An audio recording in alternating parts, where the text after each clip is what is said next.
Hello and welcome to a huge edition of Layback with Betfair. The Flemington Spring Carnival may have come to a conclusion, but Group 1 racing continues this week in the form of the Thousand Guineas. My name's Nick Foote. The two men that are going to help me dissect a terrific card at Caulfield is Tom Haylock, of course, the Baron of Betfair, and Group 1 accepting trainer, Reece Goodwin. First time Group 1 runner this week, mate. I'm going to welcome you to the show first because this is a huge week. This is grand final week. Yes, thank you, Footy. As you said, the Spring Carnival may be over, but there's Group 1 still to be won this weekend, and we're lucky enough to have a runner. That Group 1 part you say at the start of my name, I'm looking forward to changing that to Group 1 trainer, winning trainer. So, very excited. Looking forward to the weekend and just hope for a bit of luck. We're going to unpack the story of Lovely Cut as we get throughout the show. So we'll save that for a little bit later because it's very exciting and we're very proud of you, mate, here at Betfair. And Tommy, welcome to you. What's the wash up at headquarters Haylock from the 4 days at Flemington? She's been a big carnival. Yes. I tell you what, saw you on the rooftop looking peacocking around on the rooftop several times. It was a brilliant carnival.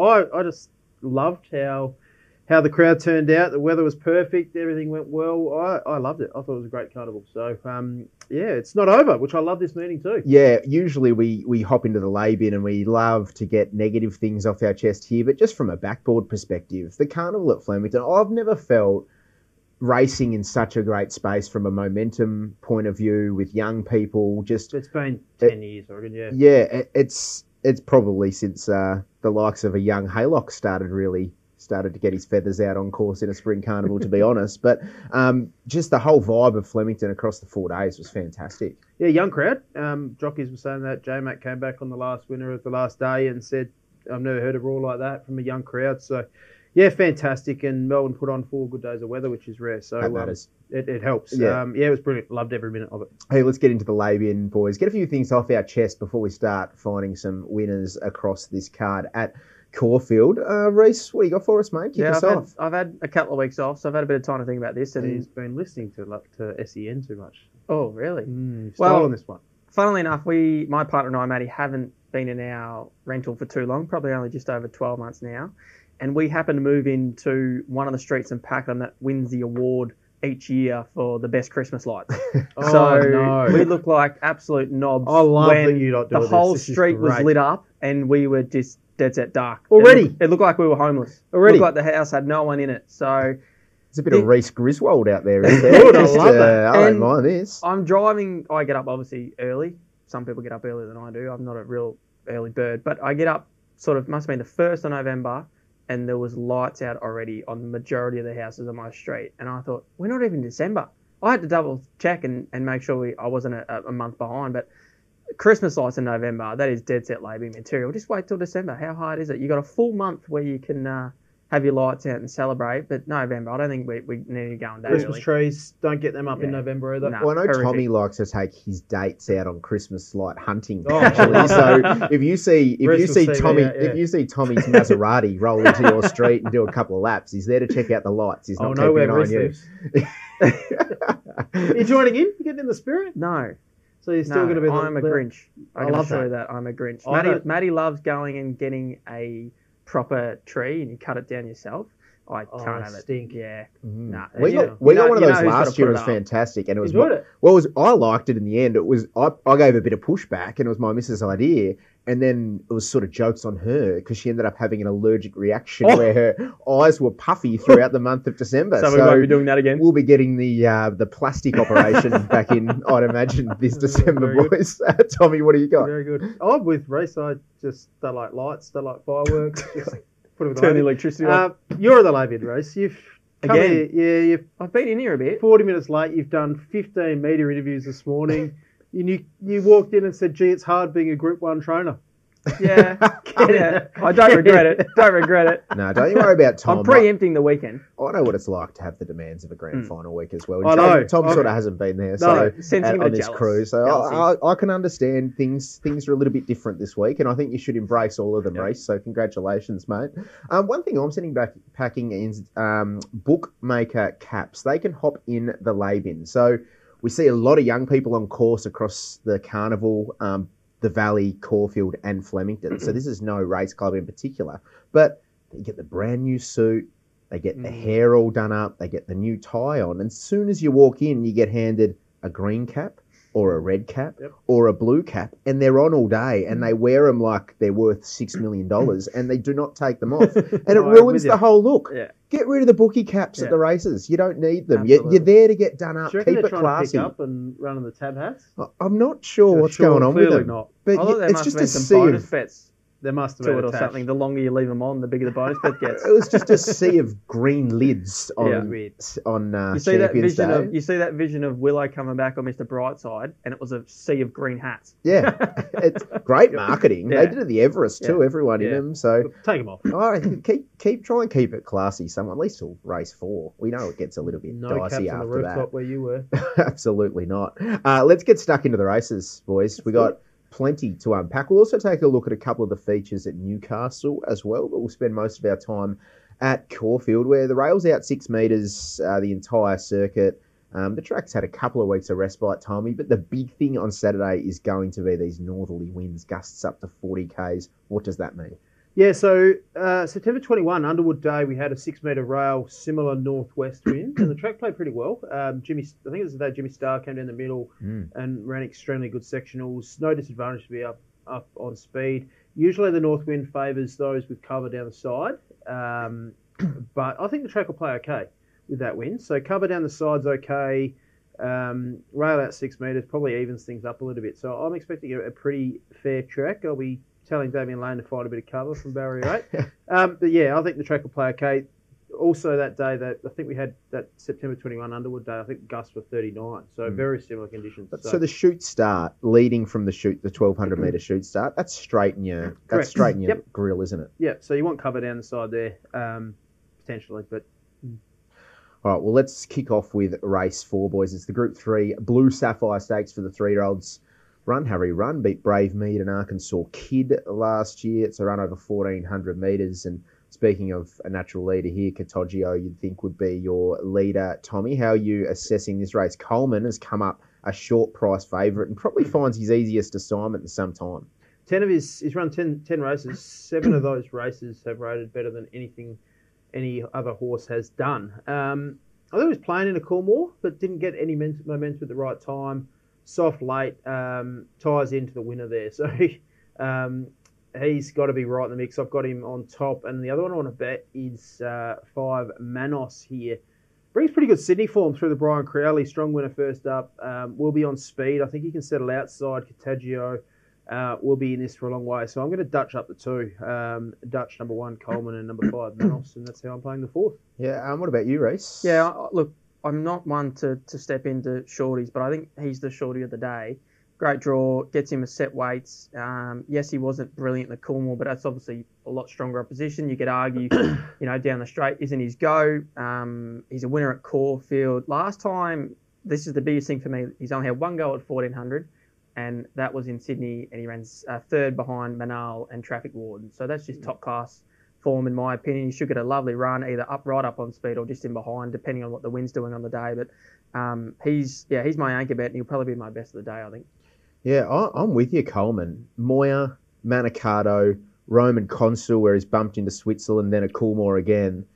It's good placement. Back to Group 3 level, it's set weights. He's the best horse. He may not be absolutely flying, but from a ratings perspective, he's clear of these. And I think he'll get covered up and have every opportunity to produce, to pounce on this inferior opposition and get that win, get back in the winner's circle. His chink is grand finals. So he's had the grand final now. We saw Feroce through a couple of Guineas. You see a couple of them drop off, and he's been up a little while. So, yeah. Yep.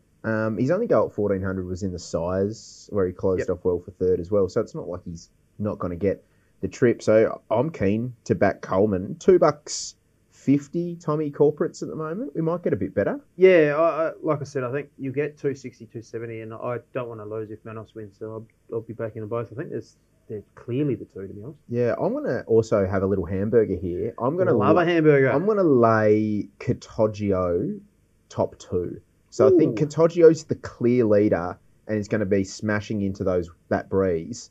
And I think I'm prepared to take that on. So I feel like it's going to be a day where you're going to want to come from get cover up, Yep. come from off the speed. So Cottagio is around $1.60 to place, but we'll just probably get under around evens, I reckon, top two. So in terms of our liability, so I'm taking on Cottagio top two, back in Coleman, but it sounds like we're all with Coleman and we're all aligned early in the program, which is could be a danger. I'm not quite sure how to assess that just yet. Let's go to race 5. It's the Listed Village Stakes. It's handicap over 1,100 metres. Hypothetical beat Curran and my boy Sharippa in last year's edition. How are you assessing this one here? There's obviously a couple of the well-fancied runners in Ferrari and Kin both come through that Begonia Bell race where they probably didn't handle the straight or didn't. They probably like getting back around a bend, Tommy. Yeah, I found this a very hard race. I think it's solid speed. Holy Racket, Mirabelle Rose, Louis, and with others. Yeah, as you mentioned, a couple of them failed last start, and it's a hard race with a few mixing form and ratings. So I did go looking for Mirabelle Rose, number 6, career peak rating at this track. One that was over 1,400 metres. First up, 11. I don't think that's an issue. Jumped out very nicely. So if I was playing in this race, I'm probably focusing on number 6, Mirabelle Rose, but no specials for me, Reece. Yeah, I'm going to find our girl footy, Lem Picker. I think she's well over the odds. She comes through that race up the straight where she was, you could argue, a little bit disappointing, but she didn't get covered up at all. She was right alongside Ifmus coming into the last couple of hundred, and she was a little bit weak, but not bad. But I think she's much better around a bend at Caulfield. She's going to be love getting covered up, which she'll get from 1. She's going to need luck at some stage. She's got a big finish on her. I think if you go through some of her best runs, she ties in really well for this kind of race. Mirabelle Rose, I went looking for. I'd argue some of her better runs have been on soft track. She's not going to get that Saturday. Where's she going to get to from 6? I know they'll want to ride, cold probably, but is everyone going to want to ride cold and she's get left exposed? Thought her jump out was good without being electric. Ferrari, I think she's just a bit of a boom filly. There's always been high talk of her. I'm happy to lay her. She is going to be my lay out of the race. She might get the right run, but I don't know. I think she's been talked up as a very good horse, and I'm just not sure if she's going to reach those heights, in my opinion. So I was quite keen to take her on, and I was really keen to find Lem Picker, as long as she holds her form and gets a good run from 1. I would love to find Lem Picker with you, but I just don't think she's going as well as what she was 12 months ago when she won the Alinghi here. Just on Ferrari, I mean, what price would this mare be had she not have gone around in the Begonia Bell? So I think she's just not a straight track horse. She's proven that on 2 occasions. If you put a line through the Begonia Bell where she just didn't like it, I think she's way shorter than $3.30 here. So I'm backing Ferrari on the fact that I think she's got the highest ceiling in the race. She's back around a bend, and I want to be forgiving of her from last start. So, she was flying in Sydney prior to that. She probably is more effective getting a toe into the ground as well. Like, her highest ratings have come on soft. That's not to say she's not effective on dry, but she's definitely an on-topper for mine. And then there's another one at a bit of a price I just want to spec, and that's Grinzinger Prince. I think this guy goes okay. He's placed at listed level twice in South Australia. I actually had something small on him in the Goodwood back when we did this show at 200s. He was spat out the back, closed off in the second fastest last 4 and 2 of that Group 1, only beaten 3 lengths in inferior going. I think he's been ticking along well this campaign, can settle handy from 4 with a bit of cover. So biggest bet out of that, biggest stake Ferrari, but Grinzinger Prince also a good result for me, boys. And what looked like a bit of a minefield when I started, but as I dive deeper, I wanted to play. So that's how we're attacking the Village Stakes in race number 5. Let's take a look at race 6 now, the Group 3 Australia Stakes for the 3-year-old fillies. Set weights and penalties, 1,200 metres. Brazen Style beat Mirabelle Rose and Solitaire last year. Quite open edition here this year, Tommy. How did you assess the fillies? It is open on paper. There's 8 last start winners. Hard to line a few of them up. Big field, good race. Any doubts around this meeting, they should be put to bed looking at this race. So you've got 8 last start winners, good field, big field, 17 acceptors. So no issue with these fillies sticking around an extra week, is there? A lot of speed on. Maryland's Edge, Don't Rush Her, Richie Dotty, To Be or Not To Be. Fast tempo expected. I'm with number 7. She's got pizzazz each way. Returned incredibly well last start. Last to first, she ran fastest 8.642 of the day. There was 2 races. Yep, exactly. Correct. Well, don't Forgot to it's my add that narrative. part. Don't tell anyone, mate. No, but she was enormous. She was enormous there, and I think I've got a big opinion of her. I think she can win this, and I think she's a nice each way price. I went obviously naturally looking for Rich Dotty, who rates really well for a race like this. Fast time, strong win last time. Leaders dominated that race, had a pretty good run in transit from the inside. Somehow extricated off the fence there and came around and was too good. But the winners ran 1-2. That was 1,000 metres Moonee Valley. Now got to get to 1,200 Caulfield. So high pressure race. I think she's short enough. I think it's a different ball game here for Rich Dotty. So I'm with Rich. I'm with She's Got Pizzazz each way. I love the return. Yeah, really open race. No doubt about that. Outside the top three, the rest of them are maiden winners. So very competitive race, but I think it's quite open. Rich Dotty probably deserve it of favouritism, but I'm a bit worried about, we're talking about this wind and the shoot coming out of 10. They're probably going to want to roll forward if they go with their natural pattern. That's a little bit of concern. So I'm going right down the bottom with a maiden who comes out of a strong Bendigo maiden who got strung up in traffic and was a very good finisher in Jasmine Rouge for Clint McDonald. Look, the problem is from barrier one, we're going to be in a similar position to what she was her first start at Bendigo, but she's going to get covered up from that northerly. B. Malum should be positive from one and hopefully just hold up right in behind the speed. I think, although she's the maiden of the field, I think she's quite a strong chance of running, into the money. So I thought it was a pretty open race. As I said, outside the top three in number order, they're all maiden winners. So I went looking for a bit of value, as I do, and I've fallen on number 17.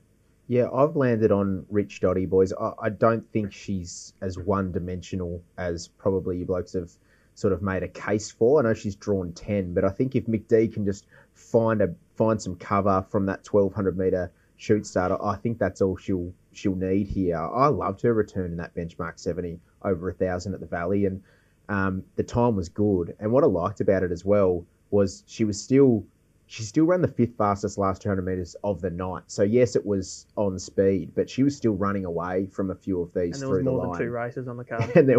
and it wasn't kiting. So I really like the way she went through the line. I don't think 1,200 metres is an issue. I just expect her to be ridden with some cover this time in, and putting some trust in Nikki D here, boys, in the 6.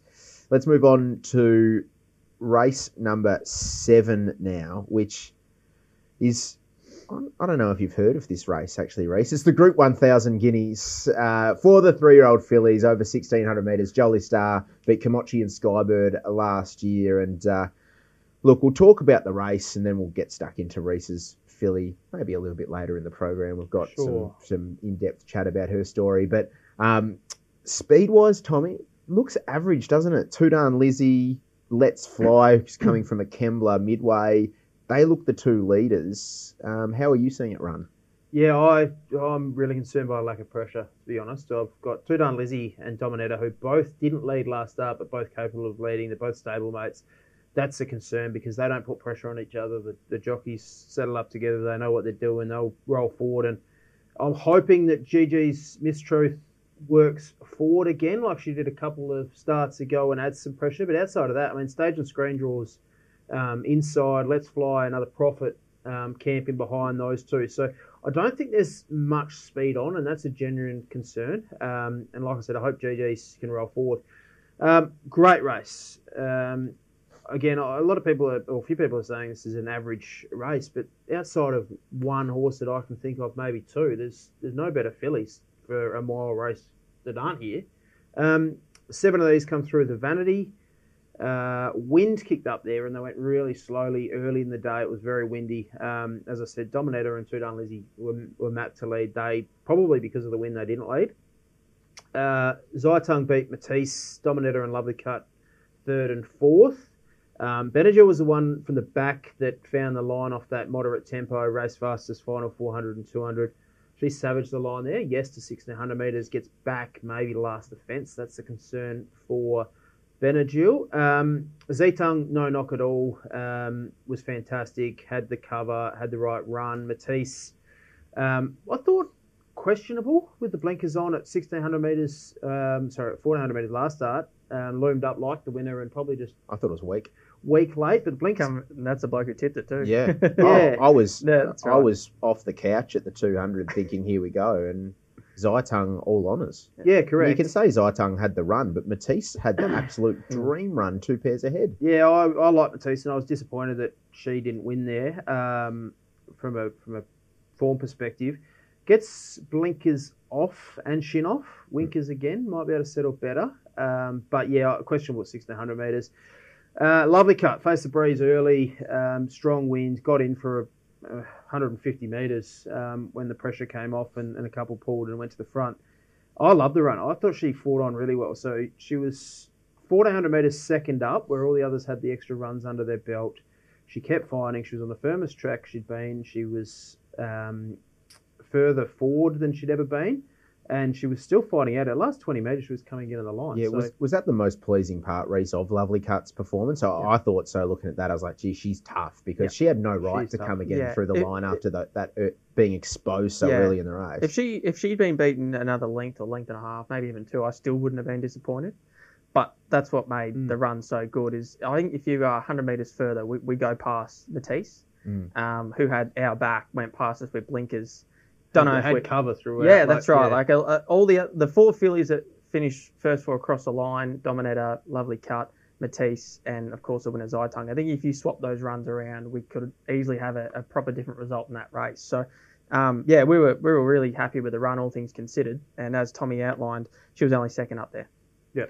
Then you got race favourite Aliana, who ties in with Dominator through the regional Allen in Sydney, beaten a photo. So 0.2 lengths to Dominator. Yes, Aliana was probably a better run and ducked back along the inside, was savaging the line. She ticks the mile box, doesn't tick the Caulfield box, so that's a little concern. A couple of these have, including Lovely Cut. My value in the race is Stage and Screen. Comes through the Amanda earlier on Cup Day, scratched from the the lead up that the Vanity. 3 wide, no cover, kept coming, high rating race, fantastic time, really good run, draws well, gets the right map and has a lot of upside. So Stage and Screen's the one I'll be backing. I can make a case for Lovely Cut. I think she's value, and Benadryl's the other one, but just going to be a map last defence. So from a punting perspective, Stage and Screen each way would be mine, and something Lovely Cut as well. What's she shown you at home, Reece, since the run in the Vanity? Yeah, look, I was very happy with how she come through her first up run into the second up run, but I would say she handled the second up run in the feed bit and things like that at home better. So I think she's certainly come on. Whether she's screaming out for a mile, you could argue. I'm not sure if she's going to be a proper miler going forward, but when you get this type of race against your own age and sex, and a race that could lack a lot of pressure, depending on the wind on the day, I think it's going to give her every chance to run a strong mile. And as long as she gets a nice economical run in the first half, I think she'll be a really strong lane. And is that the instructions to Damien Lane? Do you give instructions to a star like Damien Lane, or is it, no thanks, Reece, I'll take the champion? I basically leave Damien alone. Yeah. He's got a great understanding of the filly, ridden her a number of times. He'll understand the conditions on the day, and we get to see, the first half of the card to know how things are playing. So I probably won't chat to him until a couple of minutes before the race. She can be a filly that gets on her toe, so I generally stay with her in the yard and stay on the offside of her. And then when the jockeys go up, I just wander over to Damien, have a quick 30-second chat before he gets on. But he'd obviously be very understanding of everything, and I won't have to tell him too much. It's pretty exciting. It must be a good push, too, to have someone like Damien Lane want to stick with her as well. For absolutely. Yeah, I know he'd been off at other rides in the race, and it was pretty quickly confirmed the day after the Vanity that he was going to stay with Lovely Cut. So it can only give you confidence, can't it? He's a Group 1 star. He's a world-class jockey, and he knows her very well. So hopefully that's a part of the winning combination. No, it's very exciting. All that being said, I'm siding with Aliana.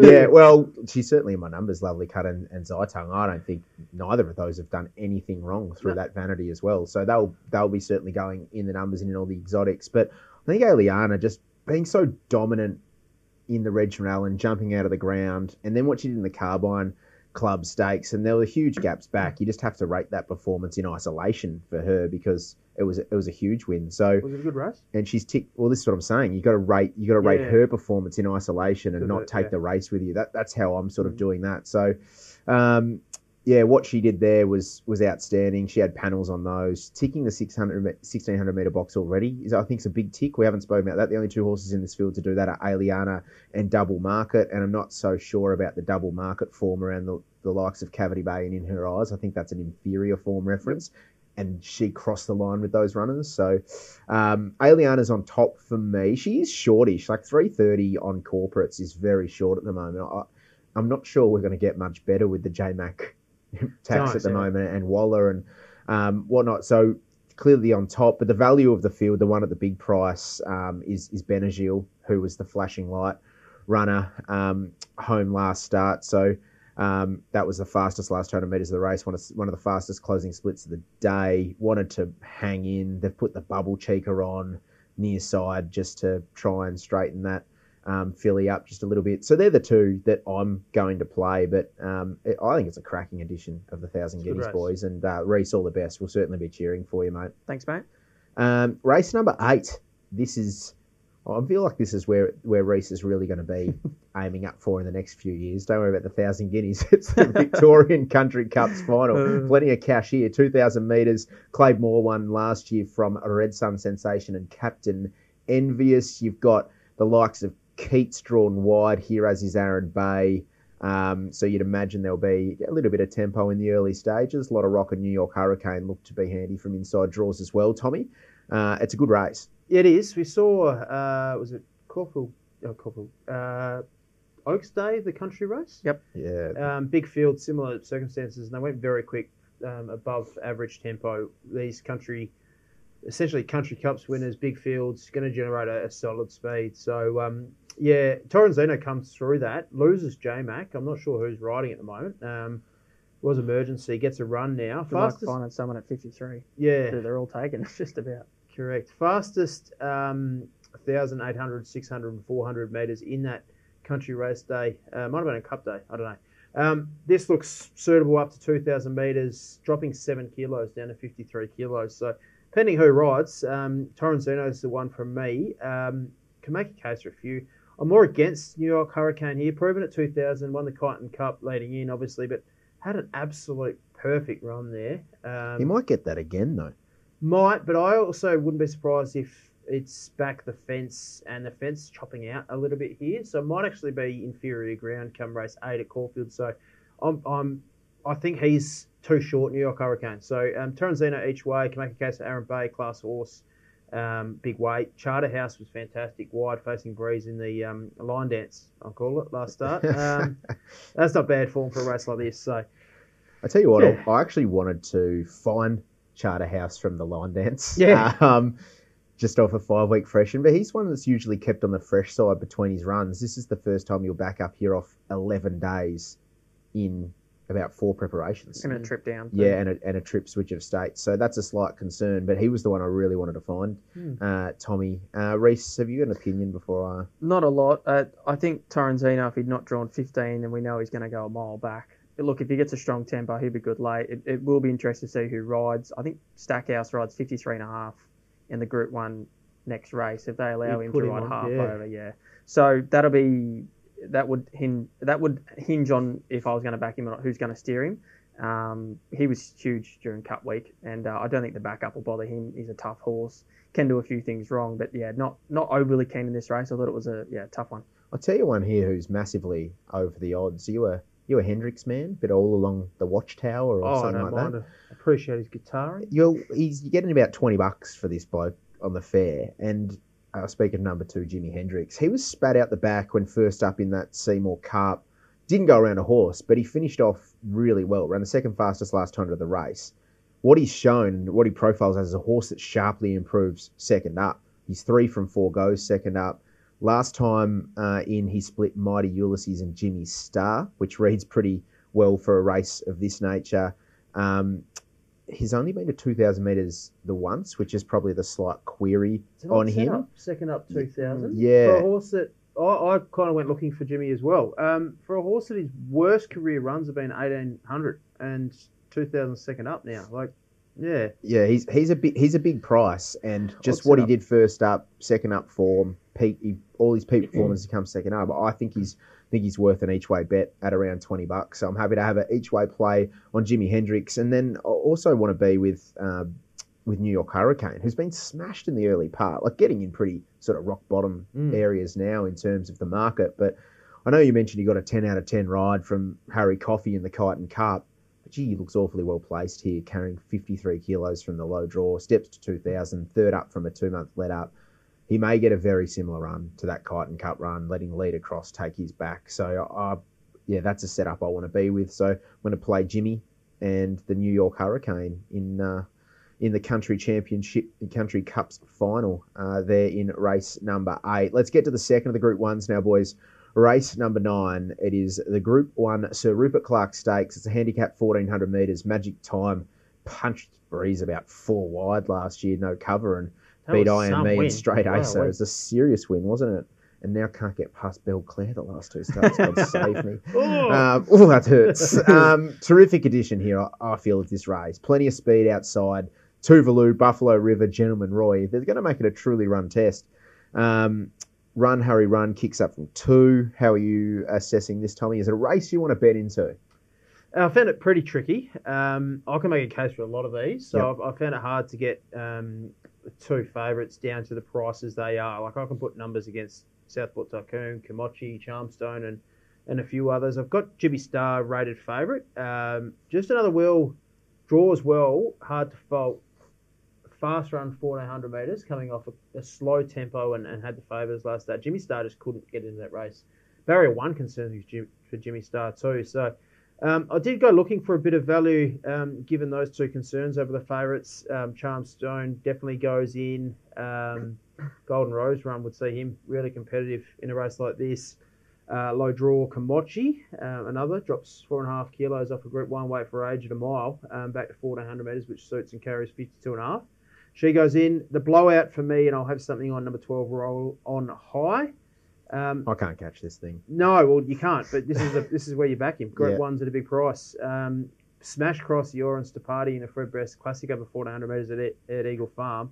Wide throughout, back in the invitation in a race dominated from on speed. You mentioned Magic Time. The leaders kicked and we couldn't run them down there. Roll on High, couldn't get in the race. Started $26 in a Stradbroke against Steffi Magnetica and Bella Nipotina, and is a longer price than that here. And that was only a few starts ago. And there's no Bella Nipotina or Steffi here. So just on the price, I have to have something on him. This is an each-way special for me, and I can't believe you haven't mentioned her yet. Climbing Star. Yep, she is going very, very well. Her first up run in the Manikato was super in limited room behind Southport Tycoon. The further they were going to go there, the closer she was going to get to winning. Then she went up to Sydney and ran in that sprint race behind Overpass, where if you watch the replay, she never got out until about 300 home. She would have still been 17th, I reckon, at the 200, and she was really good her last 100. She's screaming out for 1,400. She's ran second to Buffalo River over 1,400 previously. She's been set for this race. She's down in the weights. She's going to get a good run from 6. I think she's a great each-way bet, and I don't think she'll miss the top 3. She could be Dan Stackhouse's first Group 1. Hope so. A little call there. Little double, 1,000 guineas first Group 1 into the you reckon? Into the Sir Rupert. It'd be one way to break the duck, wouldn't it? I was clocked 2 in a day. I hope not. I think you blokes have well and truly missed the value in this field, and I've been with Give it to us. I've been with this bloke for a couple of weeks now. That doesn't help him. Following the futures segment, boys, and that's War Machine. Absolutely low flying. Moonee Valley form around Barrakill. We know how good he's been around a bend. 2 runs in Sydney were very good. Sat up on a hot tempo in the Golden Eagle. He went 7 lengths inside the Group 1 average to the 600 and was still brave through the line, still going. And if you want to line up the likes of a Southport Tycoon, who's much shorter in the market than a War Machine, well, he gets here with 52 kilos, gets a 6 kilo weight swing on the likes of Southport Tycoon, draws barrier 4, is going to be parked in behind the speed. It's the absolute run of the race. $13 you're getting for War Machine at the moment. I just think this is one of the best 1x3 plays of the day, and is absolutely ready for a peak performance. So I'm going to be backing War Machine. And another girl that's getting somewhere back towards her best is Charmstone. She's going along really well. And I know, Tommy, you mentioned there's a lot of angles here. I want to make a case for her because Her run in the Rising Fast when she was third behind Mahaba and Ray Magnerio, she darted back to the inside. We know that form's been franked on Saturday with Ray Magnerio winning again. She gets 1,400 metres, soft draw. I think there's a peak run incoming for her, so she could be an each-way proposition as well. But terrific race, a lot of angles. So we're laying the two favourites then? I was going to say, after all that, there's we about haven't picked 3 down horses the two that can't favourites. Well, I'm laying Jimmy Star. Yeah. So Jimmy Star's going to be Barrier a lay one. for me. It's a hamburger. Yeah, Barrier 1, just... I can't understand how he's so short in the market relative to another Will. I know there's 1.5 I know there's a 1.5 kilo weight swing. Slow tempo didn't suit last start. It'd need a 1.5. It'd need more than Another 1.5. Another Will gets a far better map. Yeah, Far better you're probably right. position in run Yep. over Jimmy Star. He's going to be back nailed to the fence. Mm. Look, they'll likely be fanning by this time, but what does that mean? He gets a run, but he's in the inferior going. His So best runs have been outside of horses too, charging in the middle. yeah, I think last time he drew Barrier 1 was an absolute tragedy in that race, maybe at Newcastle over 1,400 Yes. metres, where it was about $1.60. Yeah, that's if my memory serves The me race correctly. after they criticised Team Willow Schiller. for leading, Yeah, and then and he they took a went back sit. on the inside and couldn't get a run. Yeah. Suck a lemon. Yeah. So I'm going to lay Jimmy Star. I think he maps horrifically. Horrific. Another Will is a terrific winning chance, but there's just too much value in this field to be diving in. I like it. Oh yeah, I had War Machine in my notes as well, just brushed over him. But Sounds like a field quaddy job. yeah, I think there was 2 horses that couldn't win. You couldn't. that's a good race, isn't it? Very good Yeah, race. it's a great addition. Any other horses you want to talk about, Reece? Nah, I'm happy You to good? move on. Let's go. All right, let's get to race number 10 now, which is the Group 3 How Now Stakes. It's for the mares. Rose Quartz beat Ganati and She Dances last year. Not a stack of speed in this race. Facile, Nuance, maybe British Angel. Yeah, Brazen Lady from a nice barrier, won't be far away either. Yeah, I'm with Neons. I think you agree. Maps get a lovely run in transit. Brilliant trial against race fit recommendation before winning superbly first up in the Alingi. Produced the highest rating last start and the highest of anything anyone's ever done last start. Just has to replicate that. And we saw Isthmus, who was unlucky there since won, frank that form. And she won first up and second up last campaign, so no issue. Second up, Neons. And she's the horse to beat. You can draw a line through Neons and She's Bulletproof through Pondalawi. I wanted to get away from She's Bulletproof and lay She's Bulletproof, but just through that line through Pondalawi a couple of starts ago when She's Bulletproof started favourite there. Since came out and won impressively. So I'm with Neons. Cigar Flick. I think you liked the last start as well. We were cheering her home and the quaddie was good. How'd she not finish fourth? I still. How did she not finish? Yeah, that's what I meant. Sorry, how did she finish fourth? Each way and. Oh no, I had her in everything. She looked the winner at the 200. Fastest final 600 metres of the day. No issue 1200. I just think it's a freshie. Extra 2 interests me, and I can't cop Sans Doot anymore. So, yeah. Yep. Neons for me. Sans Doot certainly not going as well as 12 months ago. Just keep backing Sans Doot, everyone. I've got Nuance and She's Bulletproof as the clear top 2 in this race. Nuance, lightly raced, outstanding record. That win in the Alingi, yes. You mentioned the Pondalawi and Isthmus connection there. Yeah. That race was fastly run. Overall went 9.1 lengths inside the class average. Month between runs, tick over, jump out in between. Just how the wind and the track is playing by this time, because Jordan Childs could take it up and go forward and just be better than him here, but may look for some cover if has to battle with some form of headwind. So that'll be interesting at that stage through the day, but I have a really high opinion of her. I think she can put these guys away, or these girls away, and perhaps come back and have some bigger fish to fry in the autumn. I think she's a really progressive mare as Nuance, so she's a clear on topper for me. Reece, I know you'll look for some value outside of that. What do you got for us? Yep, she's hard to miss. I think she's been airborne since joining Matt Dale's team. Danny St. Darcy, she was formerly down here in Victoria. He's done a terrific job with her. She's placed her last 3. She comes through that race up the straight behind Isthmus. She beat Cigar Flick in that photo finish that you haven't got over yet. You got one of them at 17-1 and one of them at 10-1. So I don't know how that works when Danny St. Darcy draws a lovely gate and barrier 2. She'll park right up behind the speed, and she's another each way special for me. That is odd because they started the same price. And they were both afforded every much, chance. Yeah. Yep. And now you got one 17s, one 10s, and one's drawn in the car park and one's drawn low. Which might make me look silly by the end of the day at Caulfield when the fence is off.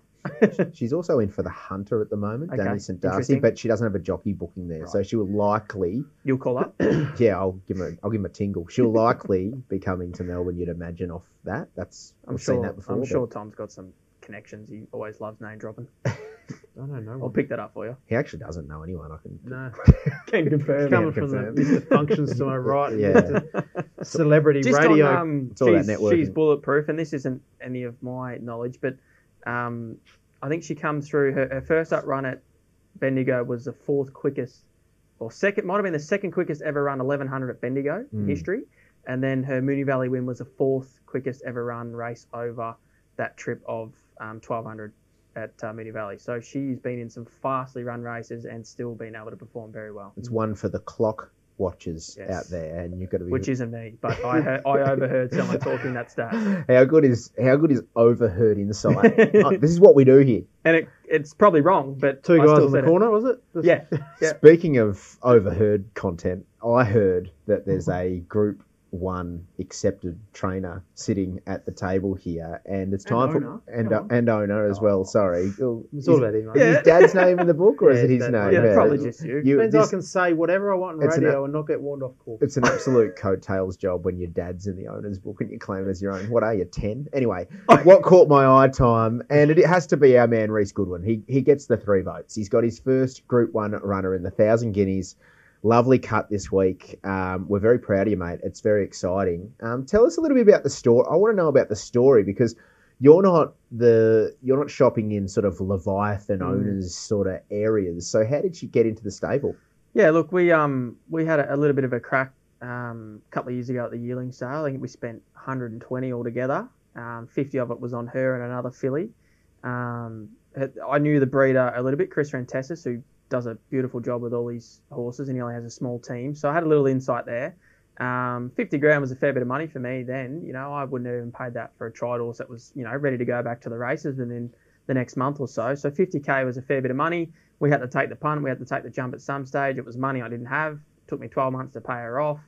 I held 40% of her of myself until she tried really well, until the trial gurus like Tom got involved and wanted to take the percentage away from me, which I had to do to help pay her off. Did he ask for colours as well? Yeah, probably, yeah. I'm going to take 5%, mate. Is that enough for the colours? Colours.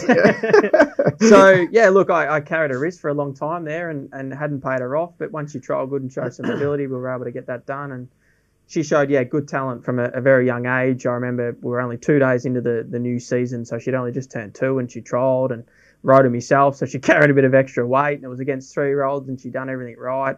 Popped her away, and she come out her next prep, and she debuted really well behind Amina after missing the kick, and that's when we thought we had a really nice filly, and she's obviously gone on with it. And to say that we're going to be in a Group 1 Saturday, I think is a real high achievement from the whole team. Yeah, she was your first ever juvenile too to win. Yeah, well. we did have a juvenile that she went to Adelaide and she placed on debut, actually behind. Trying to think, Stretton Angel, I think she behind. She placed behind, and then she unfortunately went amiss. So that wasn't the best outcome, but we proved that we can get 2-year-olds to the races and perform well. And she was our second one, and she's obviously been a bit of a flag bearer for the stable. How much does it mean now to the stable when you show that you can go to the sales, get a young one, bring them through, go to a Group 1,000 Guineas? It's got to give a developing stable like yours confidence when you're getting prospective buyers in? Yep. Look, confidence isn't anything that I've ever lacked, to be fair. And I thought it was very possible, but it's just getting the backing. And I hope this is what I hope I get from it, is it's not always me putting my hand in my pocket to outlay the money. I hope that some owners come knocking down the door and say, guys, we want to buy with you and go around in our colours. So that's what I hope for. That it takes the risk away from me. But obviously we've been able to prove thus far. I don't even think she has to. Obviously, if she wins, it'll be great. But if her just making the Group 1 field Saturday is just proving that the system that we have and the team I've got around me and that the Pakenham facilities can produce these horses. Well, if you're listening out there, I know you long don't mind slinging them around at the moment, Tommy, and they're going all right. So sling one to R. Goodwin's direction, would you? I just want to ask you, Reece, how are you feeling? I know we know you really well. You get nervous on race day. I know prior to a debut you were pretty nervous. How are you feeling heading into a week like this? It's more race day. The week's been fine because I've been pretty busy, track work, afternoon shifts, races. I haven't had too many runners this week, but I've been pretty good. Haven't thought about it much. Just want things to go smoothly. They're the things I can control. Barrier draws and the other horses, there's not much you can do about it. So race day, I get a bit nervous. So yeah, I really just want to enjoy the day, to be honest. There's going to be a lot of people there. I know a lot of people want to talk to me, and I'll probably want to hide away and not deal with that. But I understand as a trainer, that's what you got to do. So I'm just really looking forward to the day and hope she runs really well. I've saved the most serious question to last. Are you going to wear that horrific tartan tie to the track on Saturday that I saw you wear there on Cup Day? I'm not sure you should be potting anyone about ties. No, look, I probably won't, Footy. The Tasmanian rattlesnake. Thanks for the information there, Footy. Obviously, I won't be wearing it now after that.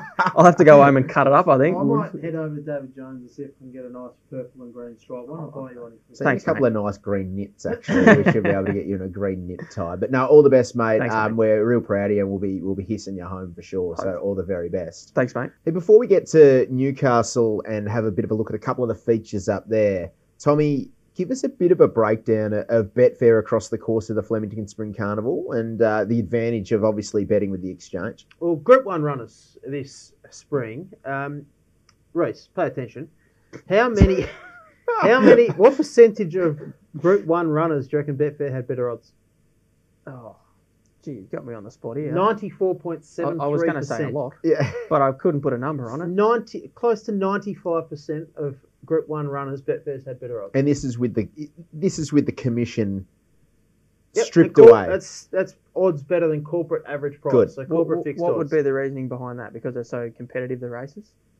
No, yes, liquidity turnover, but obviously it's peer-to-peer. So you're betting at 101% markets, and then you've got probably after commission and market base rate in Melbourne, which is 7%, you're paying 8%. So compared to corporates, which are 15%, close to 15 to 20%, some corporate average price. So, it's just market percentages, which is incredible. 95% of all Group 1 runners across the 2024 Melbourne Cup Carnival have been better odds than the corporate average price.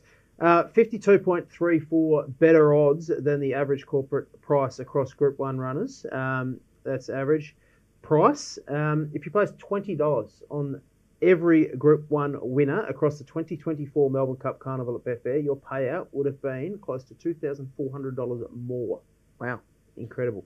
What I do find amazing is, and we'll do it all the time, if you want to go shopping in the big races like the Melbourne Cup, and I think Knight's Choice is a perfect example of this, when you're finding something at triple figure odds and you want to have a small flutter on it, you're getting absolutely turned over by the corporates. Yeah. People that have taken 67s about a Knight's Choice. What BSP was it? 301 or something? $268 Betfair starting price. There you go. Bang. So if you had $20 on, it costs you $3,300.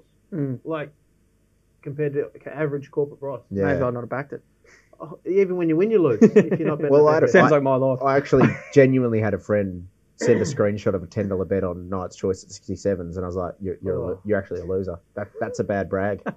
Well, imagine that. But congrats. $3,600 compared to $670. Like crazy. Unreal. Let's head to Newcastle.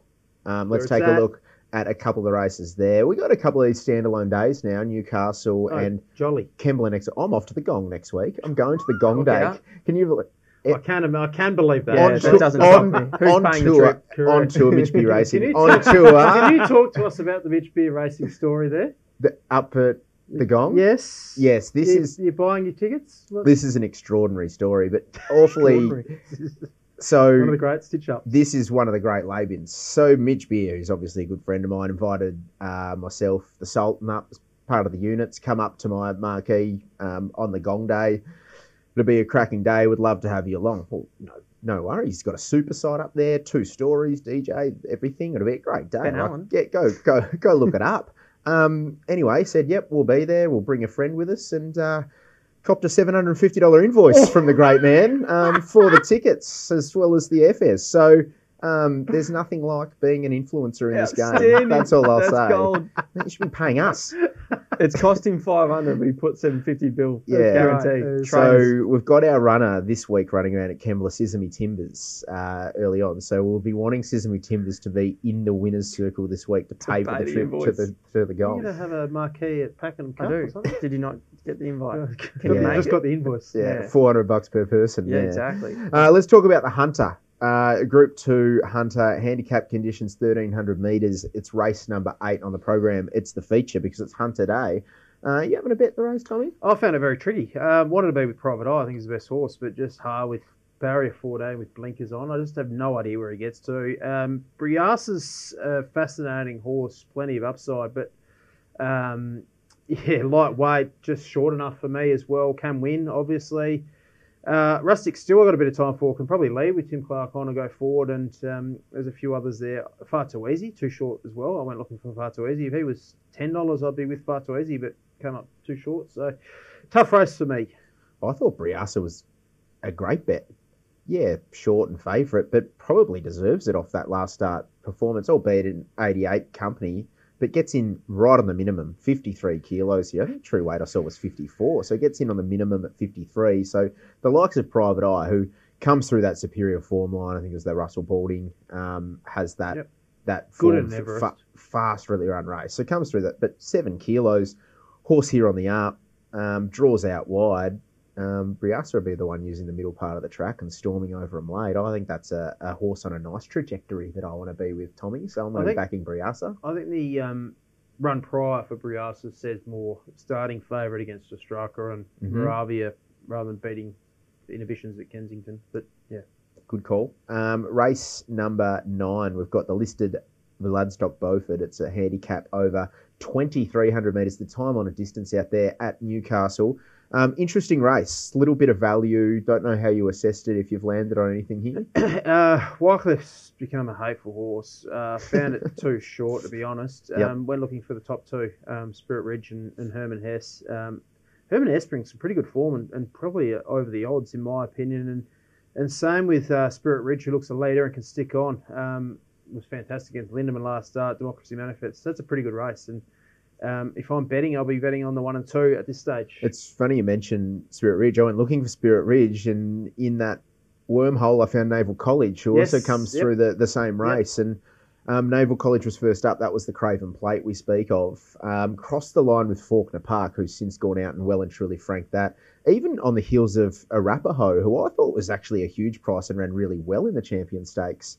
In another postcode, obviously, to VS Estina. No, Clance did. Yeah. He's going to get the run of the race, Naval College, in behind the first couple. And the thing I like about him is he improves sharply second up. So second up, we'll appreciate the rise in trip. So I'm going to bet Naval College at around $5. And then the interesting runner here is Balance Play for the Waterhouse Bot team. So a very expensive import, third run in Australia. I think they paid 1.2 mil for him. Blinkers were on last start race Keenly. They come off here, gets out to 2,300 metres, so gets beyond 2,000 metres. All form in Europe, all winning form in Europe is over 2,000 metres. Should press forward, give a very good sight at the price at around $14, $15 Balance Play. So a little Tommy 2 bet in the 9th at Newcastle. Like we're laying Wycliffe too. Laying Wycliffe. Seems too short. Yes, does. Two to bet it. Yep. Absolutely. Reece, any thoughts from you on Newcastle? I think he's just had his Google Maps trying to work out where Newcastle is. All I know, is Wycliffe was set for this race. I don't know if that makes any difference at all, but I think it was a little bit of a shock to the system that it ran so well the other day, and this was the race they were really heading to. Who'd you hear that? Who did the I'm not a name dropper. It might have been some random punter in the members area, but that doesn't matter. Bloke at 7-Eleven. Reece's overheard form is the best form, I believe. Been up for a long time. Wasn't set for a Metro Group 1. Mars couldn't do that, could they? They can't keep horses up. No, correct. Bad camp. It's just surprising they've set for this race when you've been contesting Newcastle Cups, Metrops, Ledgers. Probably knew they couldn't win. Maybe. Let's get stuck into our lay streak before our best backs. Boys, I've well and truly dropped the ball. I laid Hinged on Saturday. Up we go. Hamburger for me. This is the last episode of layback for the season, and I've just basically handed it to Tommy on a platter because I've dropped the ball. So I'm back to $100. Tommy, 7 correct lay bets in a row now. He's at I don't think I've had a loss this $740. season. $740. Okay, so you've been on 7 shows. Congrats. I reckon. Sounds And about right. Reece is just tinkering or pottering around $165. Doing my best. Yeah, mate, better than me. So, Reece, who's going to be your lay bet for the lay streak? Well, I'm this going week? against you, Footy. I'm going to Caulfield, race 5, number 7, Ferrari. I think she's marked on hype. I think she's a better soft tracker. I was surprised at her price, considering she won a 78 2 starts ago, and I was pretty keen to take her on. Another thing about hype, sometimes it's real. Tommy, who are you going to be laying? I could just lay something stupid at a big price and just go undefeated this season. What a coward. But I'm going to take you on. I'm going to take you on too because I'm not a coward, Footy. I'm laying a favourite, laying New York Hurricane Country Cup. So I can make a case for 7 or 8 to beat this horse, and I think he's too short from a tricky inside barrier. No, that's gutsy, mate. $5. Thank you. $5 the field in a country championships final. Well, you're Country backing Cups it, final, so that is gutsy. No, that's gutsy, mate. I'm going to be laying. 380. Come on. I'm sticking to my theme this year. I've generally been sticking to Group 1 lays, and I'm going to lay Jimmy Star. I think the draw is horrific, barrier 1, and will need a lot of luck and may find himself in the inferior going. So Jimmy Star for me in the Sir Rupert Clarke is going to be my lay. What about our best backs, boys? What are you most confident on? What are we going chips in on, Reece, for the last episode? Well, I think I've got 2 great each-way chances, and then I'm going to do a Tom here, and I'm going to mention 3. I think Coleman's the best favourite. I'll make him a best bet as a shorty, and then my 2 each-way specials are a Climbing Star and Danny St. Darcy and the Rupert Clarke and the Haylock Stakes. My best betting race I'm most confident about is that Blue Sapphire. I'll be dutching Coleman and Manos. I think we can get a very good result there. Best value, race 6, number 7. She's got pizzazz each way.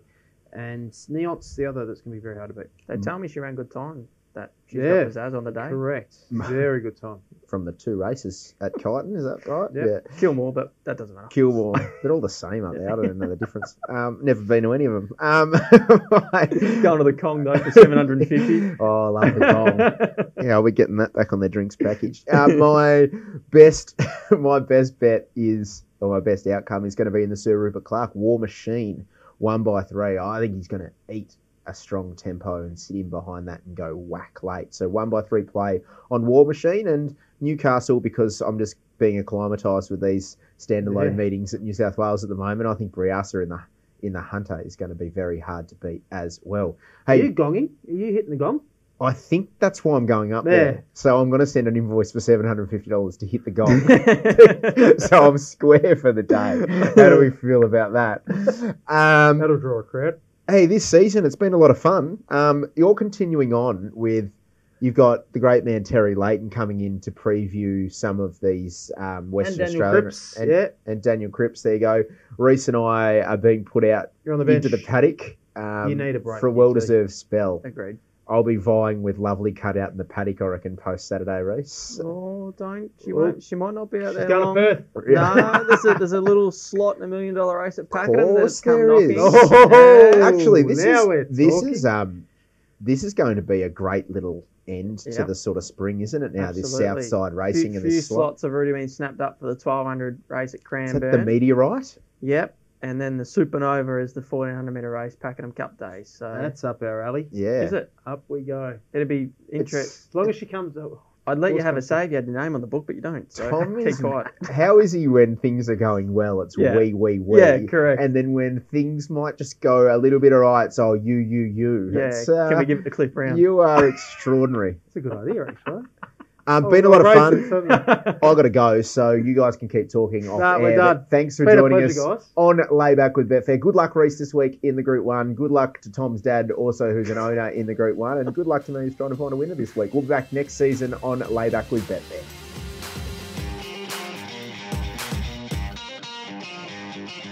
What are you really gambling with? For free and confidential support, call the number on the screen or visit the website.